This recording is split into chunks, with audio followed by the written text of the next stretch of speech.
Broadcast is now starting. All attendees are in listen-only mode. Hello, everyone, and welcome to today's webinar. Thank you so much for taking time out of your day to join us. I am Mallory Price and will help moderate this session. If you have questions during the presentation, please enter them into the questions tab on your control panel, and we will get to as many of those as we possibly can. This topic was widely requested by many of our webinar attendees, so we're happy to discuss this color teams versus stand-up reviews. We are recording this webinar and we'll post it on our website for replay by tomorrow, so you can watch for it there. Shipley is also feeling generous today and has included the entire color teams and reviews section from the proposal guide as a handout. So you can download that at any time during the webinar, right from your control panel in the handouts section. We surveyed several experienced proposal practitioners to help us with today's topic, and we have two of those successful proposal experts with us today. Javier Casanga is joining us from our Costa Rica team. Javier is an experienced proposal manager and has managed bids and proposals to several industries and to many countries, ranging from 1 million to 160 million. Tom Malott is also with us today. Tom is currently Shipley's Senior Vice President of Business Winning Services and oversees all of our client engagements and consultants who are busy helping clients win. He has worked for Boeing, Cyber, IBM, and now Shipley for the past 6 years. Brad Douglas, Executive Vice President at Shipley, will also help moderate and contribute to this important topic. It is a personal passion of his. So thank you all for joining us today. And here are our objectives. So we will start out by understanding how a variety of reviews improve the probability of winning, or also known as the P-win. And then we will discuss best practices for scaling and tailoring business winning reviews to fit those opportunities.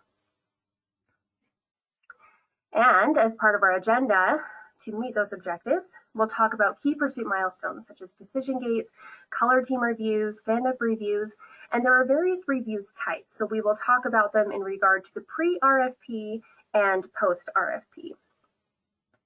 And then we'll review those best practices, go over some do's and don'ts, and then at the end we will get to any questions, go over any discussion left over, answer those questions that we may have time for at the end. So we took a few questions that you asked us at registration, and we wanted to show some of those. So we'll address the questions throughout the webinar. So thank you to those of you who submitted. It helps us really tailor these webinars to be what you need them to be. So I am going to read through some of these questions and we'll answer them as we go. Here's our first one. What are some best practices to introduce color team reviews into an organization not using them now? How do you handle a team not being ready for a color review on the schedule? For example, red team and major gaps are still present.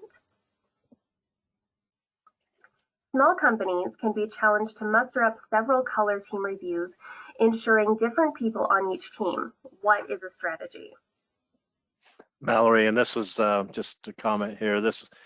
We got this from several people. So as we go, Tom and Javier, let's make sure we address, some of the strategies or tactics for some of the smaller organizations, that don't have access to a lot of team members per se. Yeah, absolutely. How do you overcome resistance to pink team reviews? Organizations often want to go directly to the red team. Directly want to solve the problem instead of work through before the problems happen. What is the role of our leadership in making individual and team reviews successful? What about conducting rolling reviews? Reviewing an item as soon as it is ready rather than waiting for a big color team review. Great comment. If we do regular Scrum reviews well, do we need to also do color team reviews?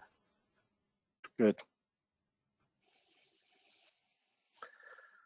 Thank you, Mallory. Yeah. Absolutely. I will pass the mic to the three of you and we can answer everyone's questions.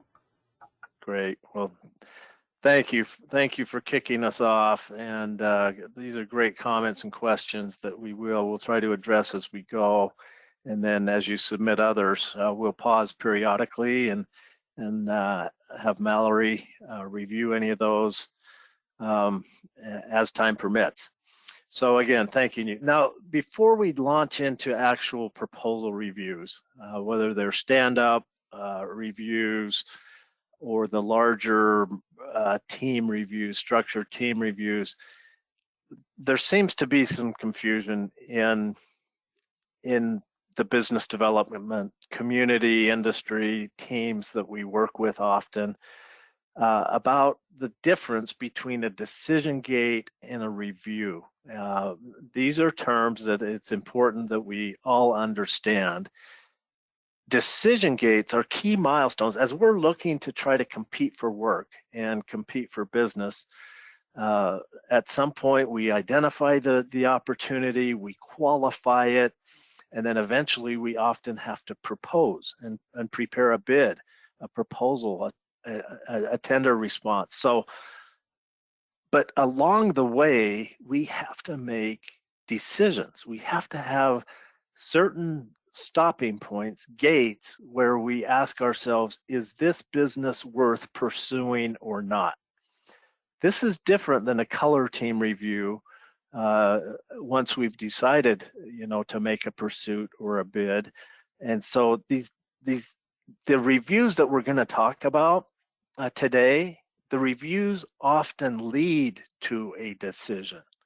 They help the leadership, they help the pursuit, the sales lead make a decision on do we go forward or not. So we just wanted to clarify the role and the relationship between decision gates and these reviews that we're going to talk about. So these are key points on decision gates. There's usually limited outcomes. We're either going to advance and or defer the opportunity. And when we're asking ourselves these tough questions, do we continue with the deal or not? We usually have an action plan. We usually identify certain gaps. So those are decision gates, and there is definitely a relationship between decision gate and the reviews that we'll discuss. The reviews often help us make these critical decisions. So again, there's really, to simplify, there's really three outcomes from these moments where we kind of push the pause button. We say, are we sure we're going to go after this? These milestone decision gates, we can choose to advance the opportunity. All right, we then have to secure funding to go forward. We've got to get a staff committed, and we need to know, all of us, what are the next steps. Or we come to this decision point, we meet, we collaborate, we share. We might decide to defer. We don't know enough yet. We don't have a good enough competitive idea of where we stand. So we might defer, identify contingencies before we move full steam ahead into an actual response, or it's perfectly fine if we decide we're going to end this. We are not well positioned for this opportunity. We need to just stop, move on, position for the next one. So three basic fundamental potential outcomes from these decision gates. Why do we talk about this during this webinar? Because often, as I mentioned, the reviews that we do, if we're disciplined, if we do them well, if we invite the right people and get the right teams engaged, those reviews are going to help us with these decisions so that we're not competing for work that we shouldn't be competing on. So with this introduction, I'm going to ask Tom. Tom, if you would move us into discussing, I laid the groundwork for what decision gates are. Would you talk us through now some of these reviews? And we're going to break these into, for the sake of the webinar, some pre-RFP, pre-solicitation reviews that are commonly used, and some post-solicitation reviews. Once the request for a proposal or a bid or a tender is out there, what are some of those? So would you start us off, Tom, and walk us through some of these early reviews? I'm glad to, Brad. Thank you. Good morning, everybody. So the next phase, and if you come to a decision gate and there are those three options, two of those options are either move forward or do more work. And so the next two reviews that we're talking about are pre-RFP reviews that can often be used to both fulfill the requirements of gap analysis if you're deferring it, or move forward and develop your capture strategy. So you're working forward to understand your competition, understand the customer, and moving into a capture strategy, win strategy development phase. It'll all produce several outcomes out of this. Some of it will be qualitative, understanding your customer, having hot buttons. Some of it will be quantitative, understanding budgets and margins and solutions and so forth. You also want to understand teaming. And then out of all that, you're going to develop your action plans. The one thing that you have to remember that as you move forward is really a lot of this work is customer focused. How do I solve the customer's problem? Okay, Brad. So there's two primary review types that we're talking about. The Black Hat review, which is a detailed competitive assessment, and a Blue Team review, which is also a customer and a competitive understanding. So as we move forward with these, we'll talk a little bit about how many times you might do it, depending on the size of the engagement, how many people are involved, et cetera. So we'll get into all that. What the requirements are in terms of research, what are you adding in terms of the value to the team, and then your outcomes are your bid strategy, competitive intelligence and assessment, and your win themes, features, benefits, or at least the meetings thereof. Excuse me. So Tom, I'm going to interrupt here, and I am going to pull open a poll where we're going to let the participants in the webinar just answer a simple question that you'll see on your screen or your monitor. And I'd just like to get a pulse of those that are here with us today, which is a significant number, so thank you. Would you just please answer this very simple question based on your experience? There's no right or wrong answer, but let's just take a pulse of where people are on. So Tom, hang on for a second. Let me launch this poll. I'll show you the results, and then we'll get going with these two reviews you talked about, the black and blue. So let me launch this.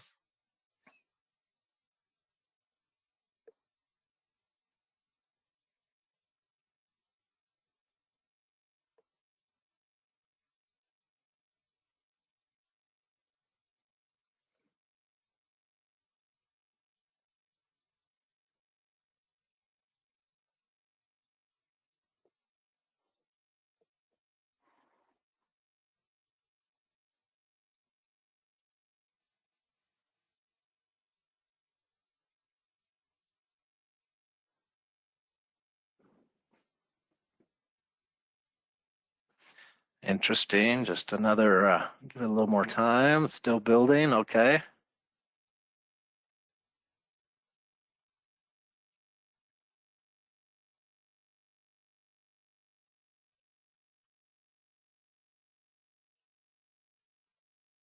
All right. And Tom, I'd be interested in, as you go forward, in what your response, given that you work with so many clients in so many different environments. But thank you. I'm going to close this off. Over 70% have cast their votes. So let's close this and share it.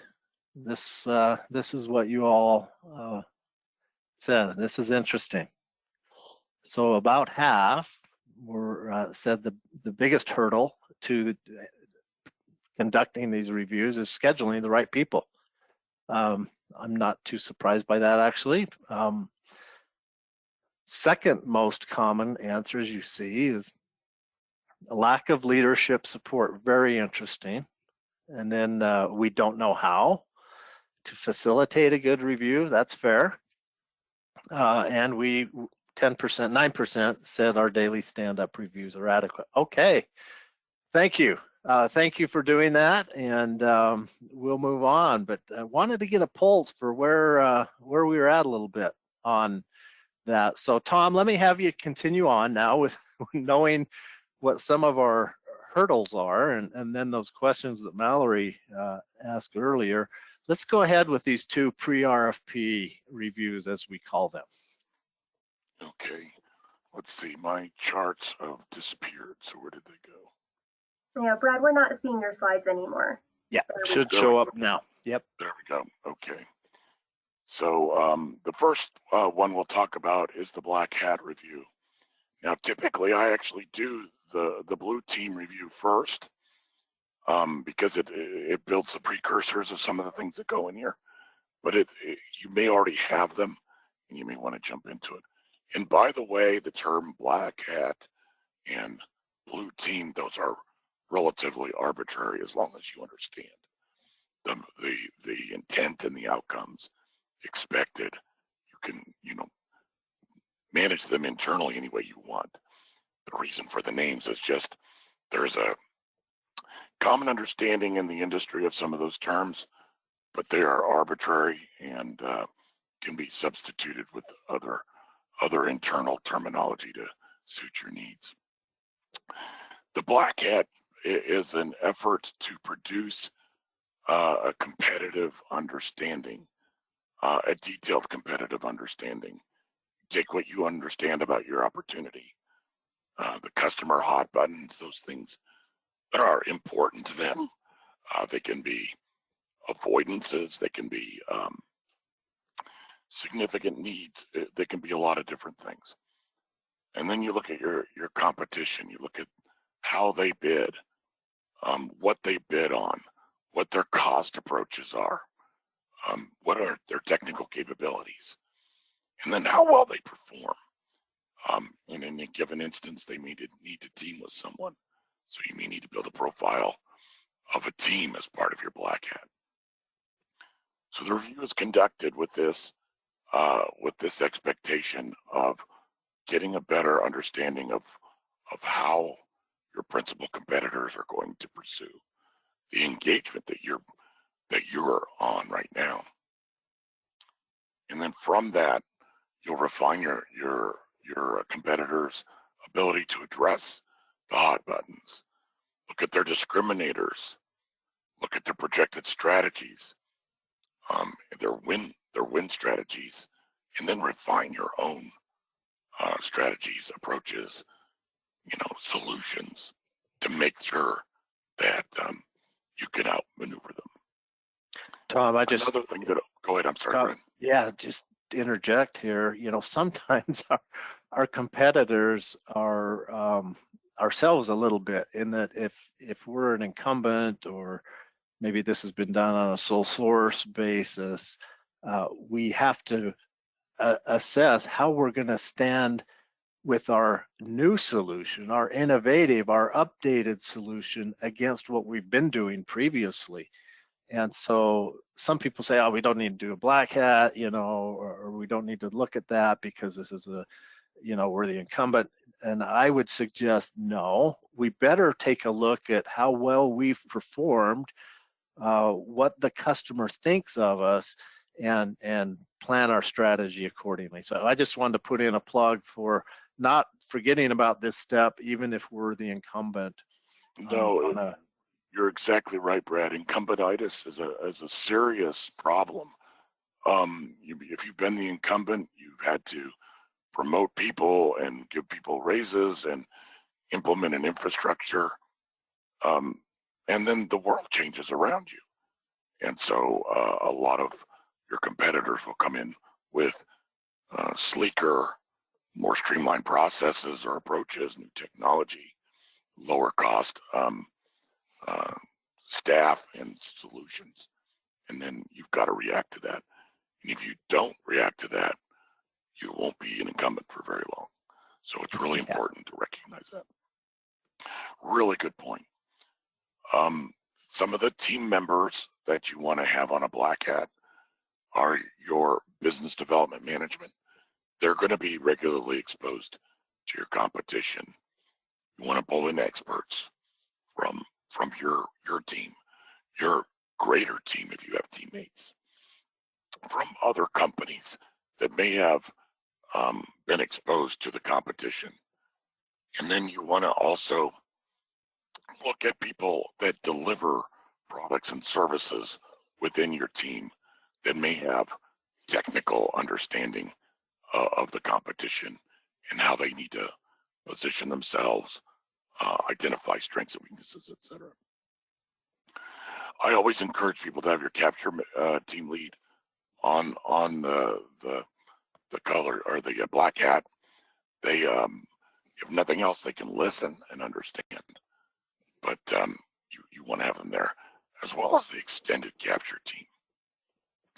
All the people that are looking at developing the strategy, themes, features, benefits, etc. And then the solution lead, the technical person, they're going to be there to absorb the response. You'll have the blue team summary report as part of your input capture plan if it's been developed. Hopefully it has. And then you'll produce the black hat summary report as part of your output. That is the genesis or the synthesis of all the effort and conclusions that you've drawn. Thank you. Thanks, Tom. I was going to say real quickly, the best way I found is you build competitive teams. So the very first option is one of the best, but there are obviously more than one. Good. And just to make sure we address these early questions and even a few that have come in here.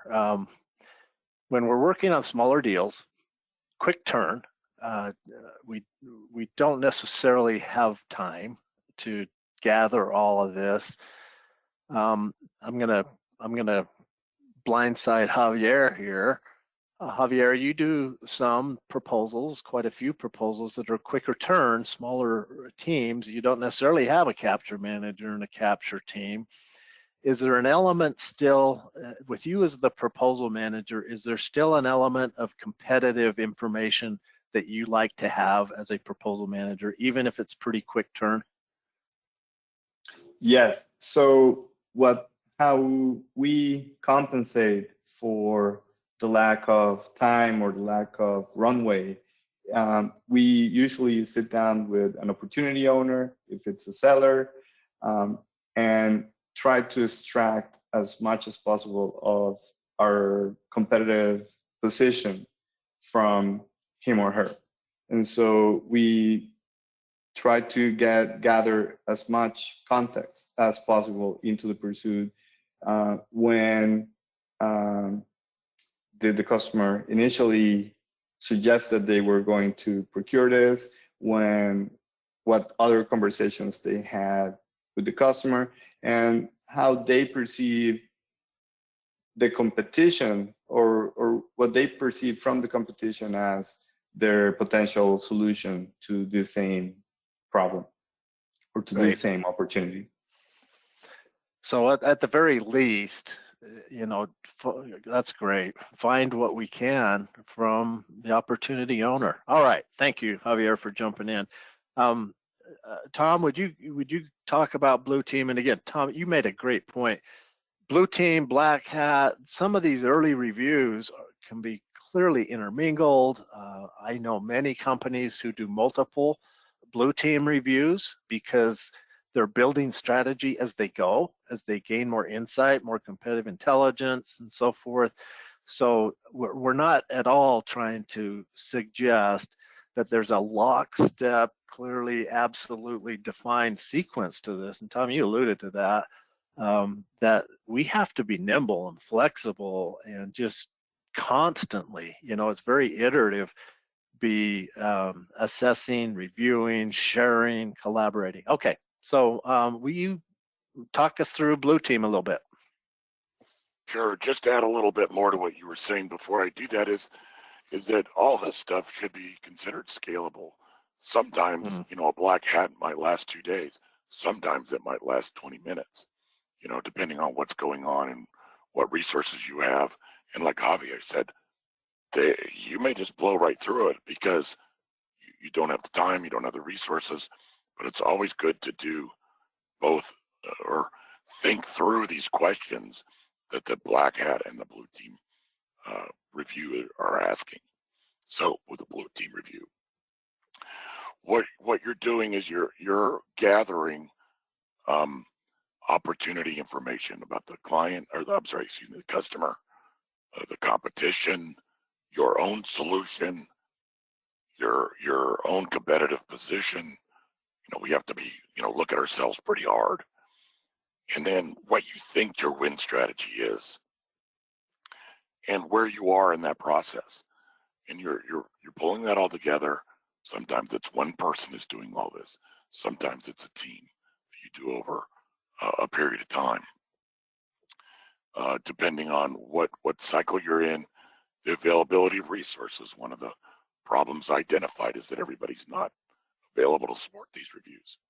Sometimes you have to, route the decision through a bunch of people over a period of time. Anyway, the idea of the blue team is that you get the elements of your basic strategy. You identify your strengths, weaknesses, and opportunities, gaps.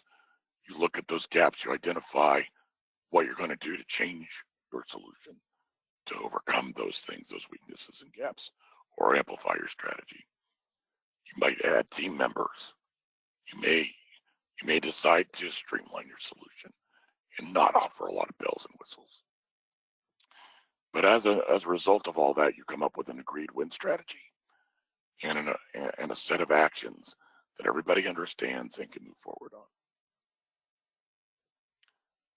From when you do a blue team, you're looking for a blue team leader, a facilitator, somebody that understands what the outcomes are supposed to be and can maneuver the decision making towards that. Business development management is always key asset again.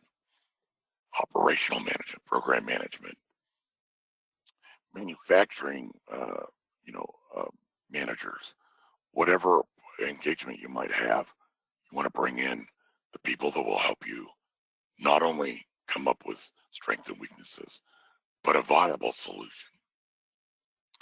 People that are experts on customers and people that are experts on your solution or your teammate solutions.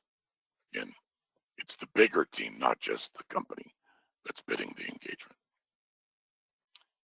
Look at the account executive. They have an understanding of the customer, their expectations, as well as the capture team. Again, the blue team concept and the black hat concept are revolving elements. They depend on each other. And so it helps to make it iterative, or at least some kind of cycle. Once you do that, you've got your gaps identified and plans to have them filled. You now have the ability to go back to the next gate. If you were a deferred decision, now you have more ammunition to say, yes, we should move forward, or no, we should stop. You do move forward, you have your capture plan draft, you have your strategy, your win themes, your benefits and features, hot buttons, and your competitive posturing. And again, you could do a structured approach, you could do an individual review, cycle it through a bunch of people to gather a bunch of inputs, and then consolidate them and present it. Facilitated discussion is another one. I do that often, and then use brainstorming. And these can be used together or individually. Excellent. Thank you, Tom. I know Mallory's tracking. I'm tracking as well. A couple of questions. One question I think you addressed: does blue team or black hat typically come first? And I've seen it both ways. Like you said, they're constantly revolving, because for blue team, we're trying to identify our win strategy and nail that down. Sometimes that's difficult to do if we don't have the competitive insight. And then I've seen the other, where, definitely blue team first. Let's identify our basic win strategy, and then we'll tweak that and adjust that after we do a black hat competitive analysis. So there is no right or wrong way. There is no necessarily one before the other. As I mentioned, some companies do a pre-black hat blue team review. They'll do a black hat once they've gathered enough information to do so and have the right people, and then they'll do a follow-up blue team to refine that win strategy. So no right or wrong answer there. As Tom Yeah, mentioned. and again, they're scalable. Sometimes it might take an hour to do a blue team. Sometimes it might take 3 days. Depending on the involvement, just the size of the engagement, and so forth. So a lot of flexibility in the process. It's not one size fits all. Excellent. Another question, Tom, just real quick. At what point is a proposal manager brought into some of these reviews? That's a personal preference. I like to bring the proposal manager in, particularly on engagements where they might be smaller, and the proposal manager often acts as a deputy or even acting capture manager. And so in those cases, you absolutely want them in there, because they're going to be the ones that carry all this forward. So I would encourage people to include the proposal manager. Yeah, especially that's when very much a personal preference, and depending on the size of the company and their own directives. Yeah, so that gets to some of the questions early, that we got. What about small teams where we've got, a very small proposal or business development team? Yeah, one person's going to be doing a lot of the work, and in those cases, certainly whoever's going to drive the proposal should be included early and often. Okay, So thank Brad, you, really Tom. quick. Sorry, I just want to remind everyone about those handouts. If you're having trouble keeping some of this straight, I think those handouts can help you. So don't forget to download those before we're done. Great. Okay, we want to now spend most of the rest of the time talking about some of these proposal reviews. And we're going to focus in on 4 that are pretty common. And again, they're scalable, they're flexible, but in industry, often they're referred to as pink team.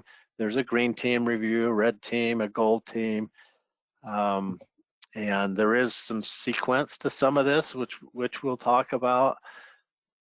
But the color and the naming convention is not important. It's the discipline and the flexibility. So let's talk about this notion of stand-up reviews versus color team.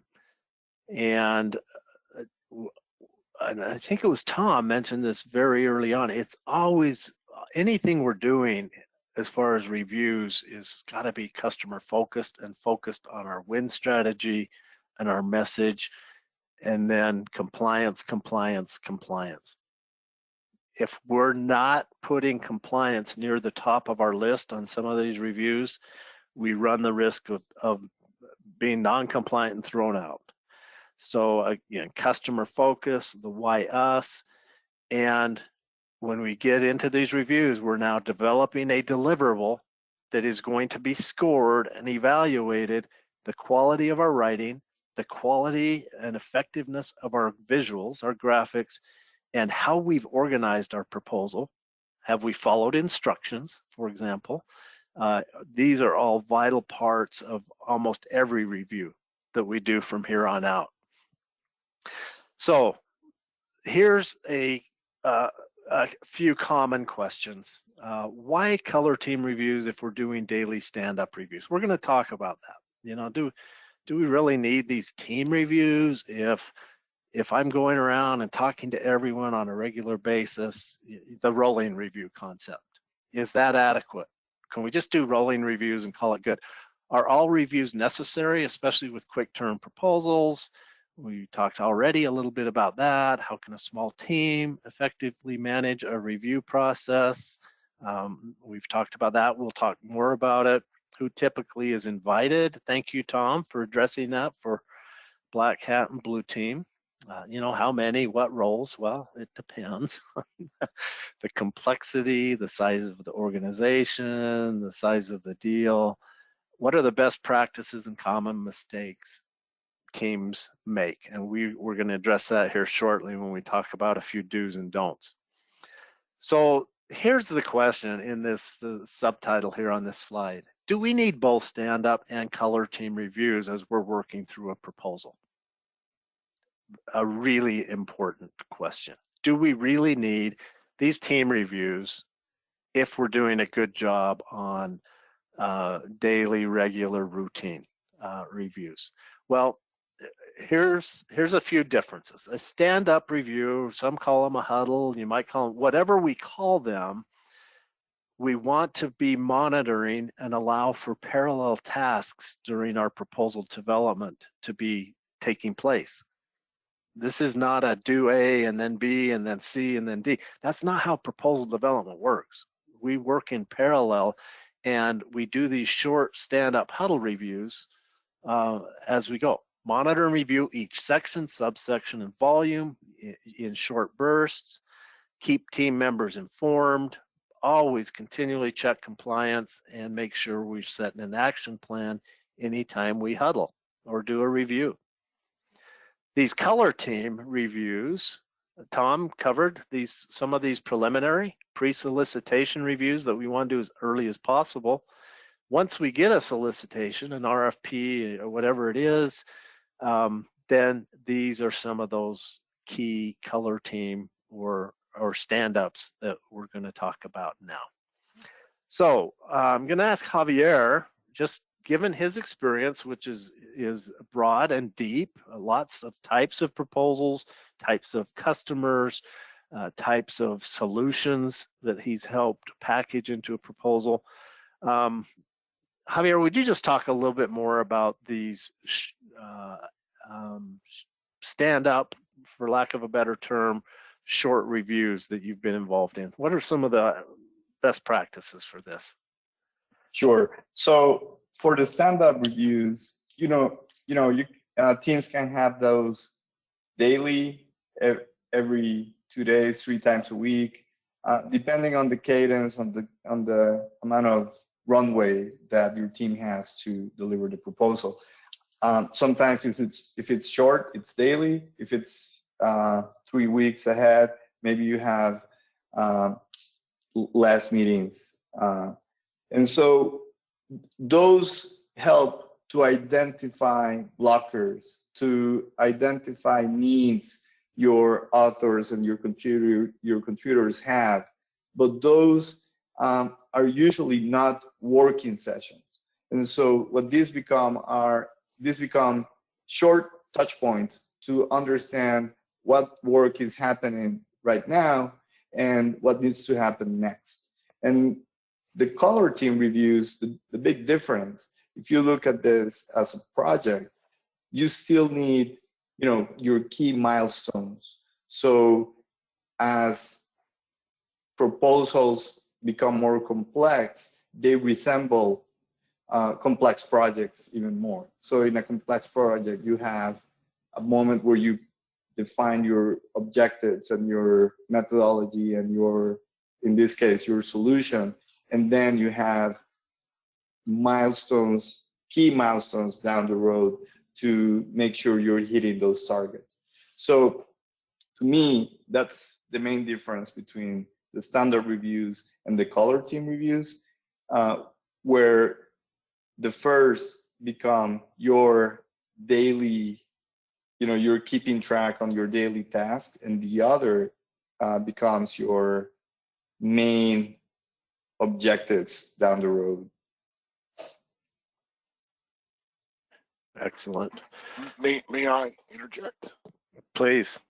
One of the significant things that I find about the post RFP or The solicitation-oriented reviews is that as a proposal team is working, whether it's a small team or a large team, they get very close to the writing, to the elements of the proposal. The color teams offer a broader, obviously less deep review, but they often will see things that as you get too close to the proposal, you either miss or you misunderstand, and the color teams will help bring that degree of clarity back into focus for the team, so they can regroup and address those things they may have been missing. So kind of that fresh set of eyes, huh, Tom? Precisely. Yeah, good. All right. And Javier, I know the environment that you work in most, thank you for that. You're working 100% virtual. And thank you for sharing, what works for you best. And there's this third point here. If we're not doing this, if we're forgetting to give praise and recognition, even in these short, on the spot almost stand-up reviews, we're missing an opportunity to encourage people. That softer skill of being a good leader is to be able to praise and appreciate and reward and recognize people for keeping on schedule, for meeting their commitments, for doing a good job. So let's not forget that even at these short milestone stand-up sessions that we facilitate. Okay, Tom, we're going to accelerate a little bit. Just go through this another color team review, a pink team review. Javier said that this is something that happens pretty early as we start working on a proposal, on a project. Would you walk us through the intent and inputs and outputs of a pink team review? And when it, maybe mention, because I see a question here, when this typically would happen. Let's say we've got a 30-day window to respond to an RFP. When might the pink team take place, for example? Well, that's a great question because there are a multitude of questions or of responses to that, and I'll get to them in a second. The need for the pink team is to make sure you're moving in the right direction, that you've aligned yourself with the requirements of your customer's solicitation, request for proposal, whatever it might be, and that you follow those instructions, that you're able to implement them, you're able to align them with the customer hot buttons, that your outline meets the requirements, and that you build a compliance checklist that you can verify what you do. Often you want to have a draft executive summary to help lead the direction, set the tone, and then you have a series of outlines, mock-ups, even sometimes detailed writing if it's available. Now, I encourage people to try and do a pink team. If you have a draft RFP in place, do it before the final comes out. If you expect a high degree of alignment between the draft and the final, it will be very productive work.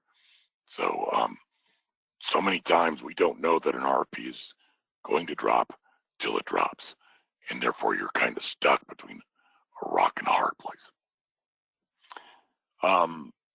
Just as kind of general guidelines, I try to do the pink team a week to 10 days before the red team, which doesn't give you much in terms of writing. So 2 weeks to 10 days to do your writing between pink team and red team, and then red team like 10 days from when you submit your proposal.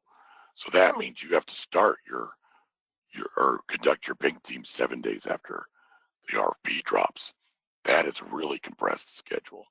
So those are rules of thumb. That may not be doable, and so you would just have to sit there and go, oh, I don't have time to do a formal pink team, but maybe I can do a mini pink team to make sure that we're on the right path, that we're meeting the requirements. So there's a lot of flexibility in how you set that up. If red team is not that critical for you, you have a really good understanding of all what you're trying to do, you maybe can move the pink team to closer to your due date. Maybe you have to move it to the further away depending on your workload. Who supports a pink team? The opportunity owner within the organization. Typically, they're not invested in the day-to-day writing activity. Independent reviewers. For instance, Shipley is often brought in. Executives are brought in to review independently.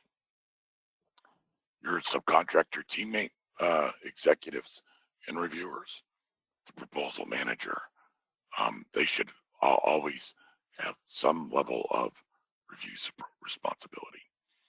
And then any technical SMEs that you may want in. I always encourage the capture manager. I almost always demand the program manager because they're the person that has to live with this when all is said and done. And then again, the solution lead. Opportunity plan, all the RFP documents, the pink team elements of the outline, the mock-up are obviously provided. Ways to do this is a wall walk is an excellent way of put everything up. People can see the whole structure of the proposal. Sequential presentation, I've seen this work where people prepare slides or slide show their elements of the mock-ups. As often as not, I see the virtual review. Everybody gets a version of these things. They make comments, respond, summarize, send back the comments. And then always do an independent verification compliance check. In terms of the toolkit, there are a lot of pieces that Shipley offers that they're nothing unique, but they are concise and well understood. Team instructions, how do you do a big team? What are your outcomes? The planner, what are the pieces that of the elements that have to come together so everybody has the right pieces, some of the inputs to it, and making sure that all the right people are invited. You have an assessment form that people use to write their comments. The pink team lead will have a in-briefing template or a presentation. We offer a template in that case so that there's a structure to it, and then also an out briefing. How do you tell your proposal team what the direction and recommendations are of the pink teams? Thank you, Tom. And the real learning here, I hope, is as we in our organizations, regardless of the size, as we fine tune and strengthen our ability to compete for work, it is important to provide our teams a toolkit, something that they can tap into. So we're not reinventing the wheel every time. And that's really the point here, that as you establish as an organization some kind of approach and method, that you create tools alongside with that, and they do not have to be very sophisticated. Now I'm gonna kind of give all of you a little homework here. We're not going to focus on green team a lot right now. I want to get to the red team review, which most of you are probably more familiar with. But here are some inputs and outputs for a typical green team review. Not always done. Not a lot of companies don't even, what's a green team review? Well, these are some of the factors: the customer budget intelligence, our pricing to win strategy, our work breakdown structure, basis of S. We don't have time, obviously, to get into the inputs that would go into a green team, but we want some approvals, coming out of a green team review that have addressed these inputs. Do we need to change our pricing structure or documentate? what is there about our work breakdown structure basis of estimate that needs to be altered, adjusted? So we're trying to validate here. And in the handout that hopefully you can save down and print out, you can read more about a green team. But I'd like Javier really to spend a few minutes, and we're trying to respect the time. We're trying to commit to staying under an hour on these webinars. But I'd like Javier to talk about the red team and whether we call this a near final review or we use the terminology red team. It doesn't matter. But Javier, would you spend time sharing some of the inputs, outputs, and your experiences with red team reviews? Sure. And this is my favorite review because this is when you have done the footwork with your contributors. Everybody is building their section. They have been, collaborating for a week, 2 weeks in many cases. And this is where you sit down as a team and you review your near complete proposal. Sometimes it's at an 80%, at a 90%. And what happens here is you take your head out of the work and put on your customer glasses. And sometimes you can use your the RFP, the scoring sheet, if the customer has published it, and you can look at your RFP response from the customer viewpoint and be self-critical of your work and your team's work, and look at if you're being compliant, if you're answering those complex questions that you sometimes need to break down into 2 or 3 pieces to effectively respond. And so just go by the customer scoring guide, your own compliance matrix, and just look at it from outside in.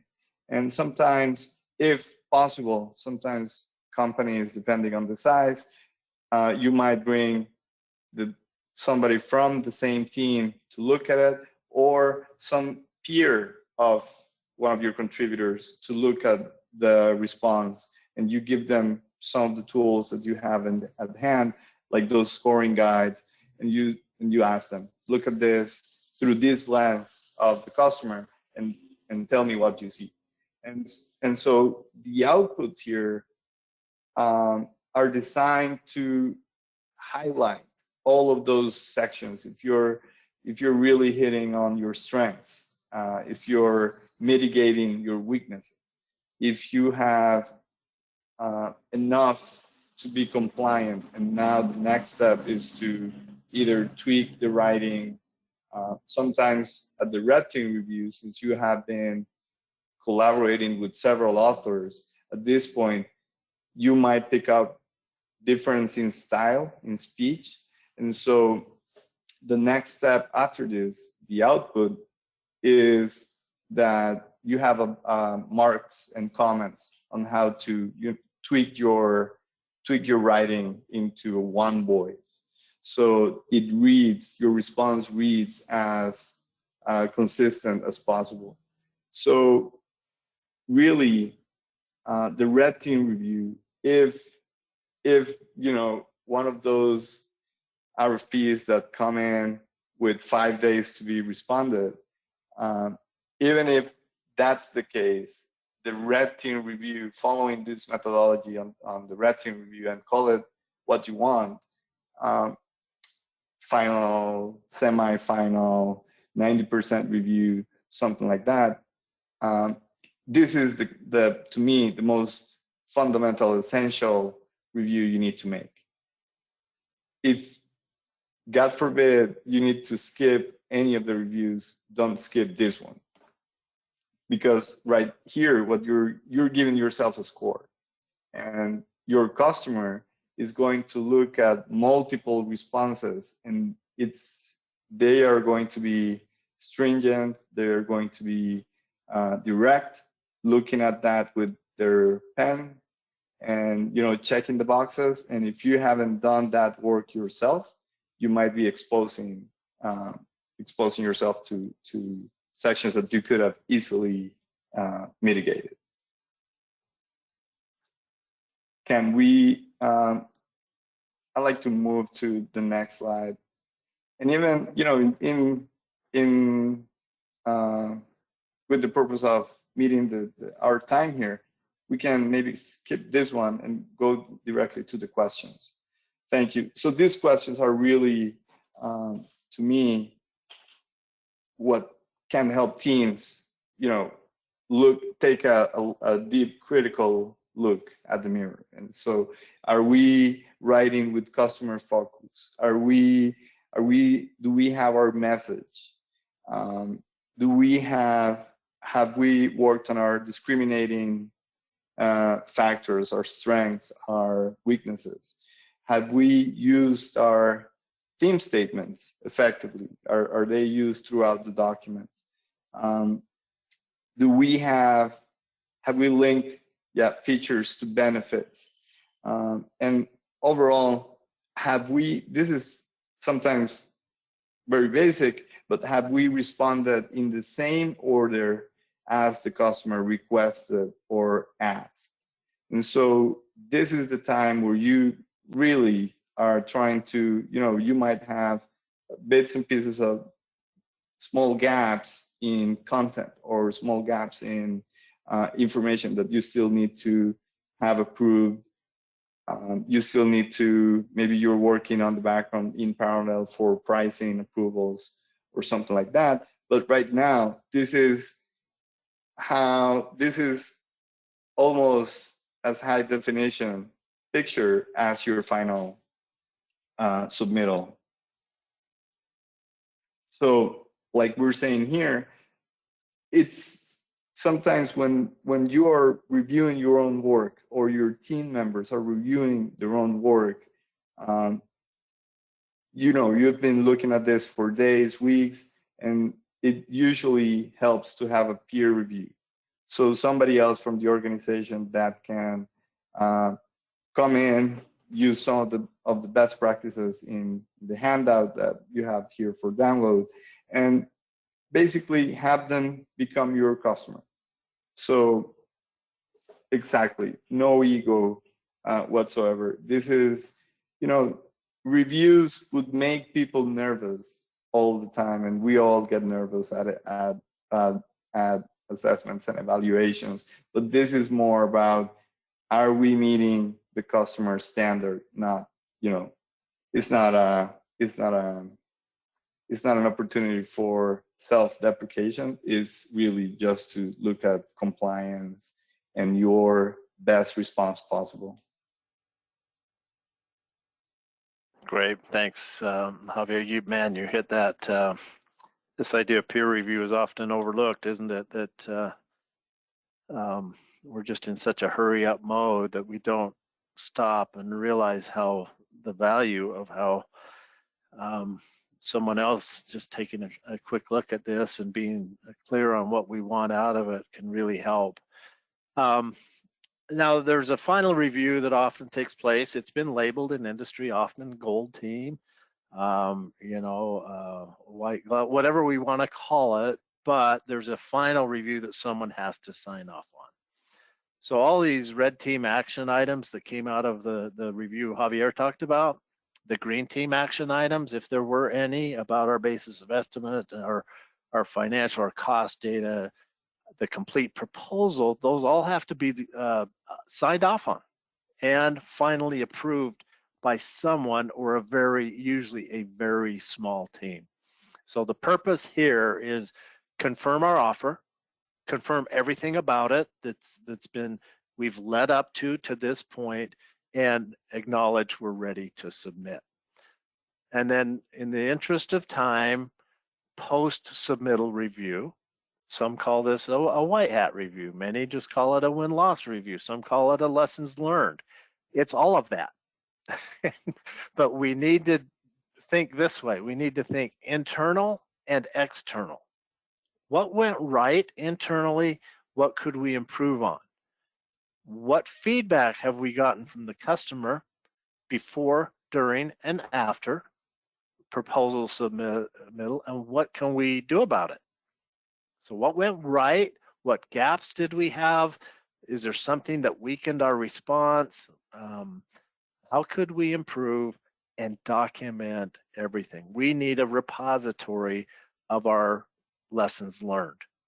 And we should be creating a toolkit to do that. So in the spirit of lessons learned, you want those inputs, internal and external. Right upon submittal and once a decision. We want to do these white hat reviews, win or lose. Document success, document our issues, and here's where we sometimes fall short, make recommendations for improvement. It's one thing to identify problems or things that work.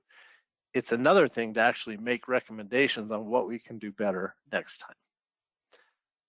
And who do we include in that? Well, it could cover the spectrum. It could be a very small team, but these are some notional team members, attendees, some documents, possible approaches to doing this. There's all kinds of online ways and tools to execute a review post-submittal. So just let us just put up here quickly just a couple of key points, guidelines for effective reviews. We encourage you to define a method and approach for your reviews that works for you, and then stick with it. Give it a chance to work. Adjust and scale your approach based on the opportunity, the size of your organization, the resources you have available. Be flexible yet consistent. Define and document roles and responsibilities. This is often left to chance. That we just, opportunity by opportunity, we in an ad hoc way assign people. And there's no clear definition of role or responsibility or accountability, and we find ourselves fumbling. So communicate these roles and responsibilities, make them clear, make your approach a leadership priority. If you're completely doing ad hoc every time, it's a challenge. If we can get someone on our leadership team to really buy into a method, an approach, and a discipline, it makes all the difference in the world. And I know Tom and Javier, you've run into this. So we mentioned on the previous slide and screen, be consistent in your approach. Consistency comes really in these three buckets. How well we prepare, how well we facilitate and actually conduct and lead a review. If it's a stand-up review, it still requires some leadership. And how well we respond. Do we take offense? Do we get offended? Are we encouraging to the team? Are we demeaning to the team? We've got to demonstrate good leadership in the way we respond to these stand-up or color team reviews. So the bottom line is, the answer is yes. Do we need stand-up, quick, daily, regular reviews? Yes. Do we need these broader color team reviews that bring us together, fresh set of eyes? We're taking a little bit. Yes, we need both. So a couple do's and don'ts that we promised. Focus on compliance. Think like the customer. Thank you, Javier, for driving that point home. Establish a schedule with tasks and deadlines. Identify and know what the win strategy is. Schedule our reviews at a consistent time. Be as consistent as we can, and work on task sections in parallel. Be supportive, be accountable. Some things we need to do with our reviews. Don't take shortcuts. Don't just settle. It's good enough. Let's submit it. It'll be fine. Don't delay rolling reviews. Keep it moving. So in answer to that question, what about rolling reviews? Absolutely. Do those. Keep them going, but communicate. we've heard this from some clients, and it was kind of, I'm surprised that we still hear this, but we hear that sometimes people are waiting around for the next color team review before they get their material reviewed. So 2, 3, 4 days might go by until a red team review when we could have been reviewing it. That's the idea of these rolling reviews. We don't have to wait around for the next formal color team review to get input, feedback, and improve. Start start with the end date. When we're doing a schedule, or excuse me, start late. Do start and end late. That's what that should say. Do not start or end your reviews late. Facilitate the reviews from the car. Too much of going virtual has gone virtual in the cars or in traffic or on the sidewalk. Don't mix up the roles of the reviewers with the compliance reviewers. It's different. Quality versus compliance. Okay, we kind of rushed through those do's and don'ts. You can go back, you can look those over. Thank you so much. Tom, Javier, you guys were valuable. You know what your business of proposal management is. Thank you for sharing that. Mallory, thank you. I've seen that you've been able to answer a few questions as they've come in, and unfortunately we're out of time. We don't have time to answer a lot of your questions, but thank you all. Thanks for joining us. These are our upcoming webinars. We have one on powerful proposal graphics. Mike Parkinson will be joining us for that from $1 Billion Graphics Company as our expert on that. We're excited about that. And then we have one on orals and proposal oral briefings coming up in June. So we invite you to participate. Thank you so much to all of you for spending your time, especially Mallory, Javier, and Tom. Thank you so much. Have a great rest of your day. Thank you to everybody attending. Thanks. Thank you.